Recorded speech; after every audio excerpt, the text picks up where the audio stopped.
Hello friends, ഞാൻ ഷീബ ടെസി. എൻ്റെ പുതിയൊരു വീഡിയോയിലേക്ക് എല്ലാവർക്കും സ്വാഗതം. വളരെ രുചികരമായിട്ടുള്ള ഒരു മീൻകറിയുടെ റെസിപ്പി ആയിട്ടാണ് ഞാൻ ഇന്ന് വന്നിട്ടുള്ളത്. ആനക്കൊഴുവ എന്നും വലിയ നെത്തോലി എന്നും വേളൂരി എന്നും എല്ലാം പല പേരുകളിൽ അറിയപ്പെടുന്ന ഒരു മീനാണ് ഇന്ന് എനിക്ക് കിട്ടിയിട്ടുള്ളത്. നിങ്ങളുടെ അവിടെയൊക്കെ ഈ മീനിന് എന്താ പറയുന്നത്? ആ പേരൊന്ന് എനിക്ക് കമൻറ്റ് ചെയ്ത് പറഞ്ഞു തരണേ. അപ്പോൾ റെസിപ്പിയിലേക്ക് പോകാം. ഇത് തയ്യാറാക്കാൻ വേണ്ടിയിട്ട് ഞാനിവിടെ 10 ചുവന്നുള്ളി ഇതുപോലെ ചതച്ച് വെച്ചിട്ടുണ്ട്. അതുപോലെ തന്നെ 6 വെളുത്തുള്ളിയും ഒരു കഷ്ണം ഇഞ്ചിയും ചതച്ചെടുത്തിട്ടുണ്ട്. ഇനി 3 പച്ചമുളകും ഉണ്ട്. അതുപോലെ ഒരു തക്കാളി എടുത്തിട്ടുണ്ട്. പച്ചമുളക് നമുക്ക് കീറി അതിലേക്ക് ഇടാം, തക്കാളി അരിഞ്ഞിടാം.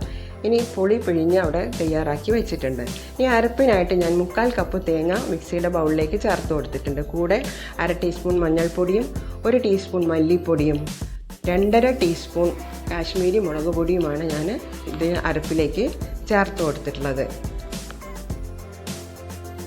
ഇനി ആവശ്യത്തിന് വെള്ളം ഒഴിച്ചു കൊടുത്ത ശേഷം നമുക്ക് ഈ അരപ്പ് വളരെ പേസ്റ്റ് പോലെയായിട്ട് നമുക്ക് അരച്ചെടുത്ത് കൊണ്ടുവരണം. ഇപ്പോൾ ഇവിടെ അരപ്പ് ഇവിടെ തയ്യാറായിട്ടുണ്ട്. ഇനി മീൻ ചട്ടി ചൂടായി വരുമ്പോൾ അതിലേക്ക് 2 ടേബിൾ സ്പൂൺ വെളിച്ചെണ്ണയാണ് ഇവിടെ ഒഴിച്ചു കൊടുത്തിട്ടുള്ളത്. ഇനി ആ ചതച്ച് വെച്ചിട്ടുള്ളതെല്ലാം നമുക്ക് ഇതിലേക്ക് ചേർത്ത് കൊടുക്കാം. ചുവന്നുള്ളിയും ഇഞ്ചിയും വെളുത്തുള്ളിയും ഇത് 3 ചേർത്ത് കൊടുത്ത ശേഷം പച്ചമുളക് നമുക്ക് നെടുകെ കീറിയിട്ട് ആ 3 പച്ചമുളകും കൂടെ അതിലേക്ക് ചേർത്ത് കൊടുക്കാം. ഇനി ഇത് നന്നായിട്ടൊന്ന് വഴറ്റിയെടുക്കണം. എൻ്റെ റെസിപ്പി ഇഷ്ടമായാൽ ലൈക്ക് ചെയ്യാനും ഷെയർ ചെയ്യാനും മറന്നു പോകരുത്.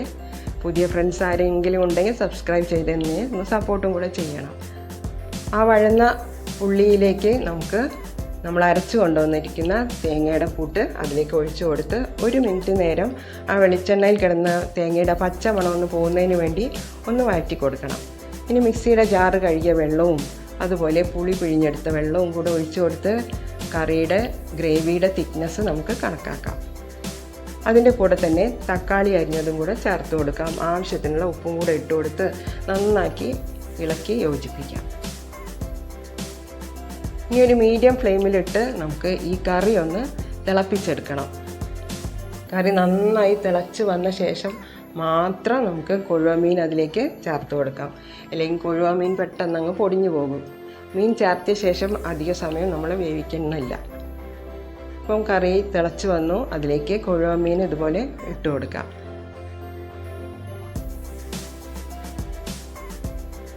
കൊഴുവ മീനെല്ലാം ഇപ്പോൾ ഞാൻ കറിയിലേക്ക് ഇട്ട് കൊടുത്തിട്ടുണ്ട്. അതിൻ്റെ കൂടെ തന്നെ കറിവേപ്പിലയും കൂടെ ഇട്ട് കൊടുത്തിട്ടുണ്ട്. ഇനി നമുക്ക് ഫ്ലെയിം ലോ ആക്കി വെച്ച ശേഷം ഏകദേശം ഒരു 3 മിനിറ്റ് നേരം ഈ കറി ഒന്ന് തിളപ്പിച്ചെടുക്കാം. മൂടി വെച്ച ശേഷം നമുക്കിത് ഒന്ന് തിളപ്പിച്ചെടുക്കാം. മീൻ പെട്ടെന്ന് തന്നെ വെന്ത് കിട്ടുന്നതുകൊണ്ടാണ് ഞാൻ ലോ ഫ്ലെയിമിലേക്ക് ആക്കാൻ പറഞ്ഞത്. ഇപ്പോൾ കറിയും മീനും എല്ലാം ശരിക്കും നല്ല പോലെ വെന്ത് വന്നിട്ടുണ്ട്. ഇപ്പോൾ കറി ഇവിടെ ശരിക്കും തയ്യാറായിട്ടുണ്ട്. അപ്പോൾ എൻ്റെ റെസിപ്പി ഇഷ്ടമായാൽ ലൈക്ക് ചെയ്യാൻ മറന്നു പോകരുതേ. ഈ കറിയുടെ റെസിപ്പി നിങ്ങളെല്ലാവരും ഒന്ന് ട്രൈ ചെയ്ത് നോക്കണം. ഗ്രേവി എല്ലാം നല്ല കൊഴുത്ത ഗ്രേവി ഇവിടെ കിട്ടിയിട്ടുണ്ട്. ചോറിൻ്റെ കൂടെയെല്ലാം കഴിക്കാൻ വളരെയധികം രുചികരമായിട്ടുള്ള ഒരു കറിയാണ്. ഇന്നലെ ഇവിടെ രാത്രി ചപ്പാത്തിയുടെ കൂടെയാണ് ഈ കറി ഞങ്ങൾ കഴിച്ചത്. വളരെ ടേസ്റ്റി ആയിട്ടുള്ള ഒരു കറിയായിരുന്നു. അപ്പോൾ നിങ്ങളെല്ലാവരും ഇതുപോലെ ഒന്ന് തയ്യാറാക്കി നോക്കണം. അപ്പോൾ ഇനി പുതിയൊരു റെസിപ്പിയായിട്ട് വരുന്നത് വരെ എല്ലാവരും സേഫായും സന്തോഷമായിട്ടിരിക്കും. Thank you for watching.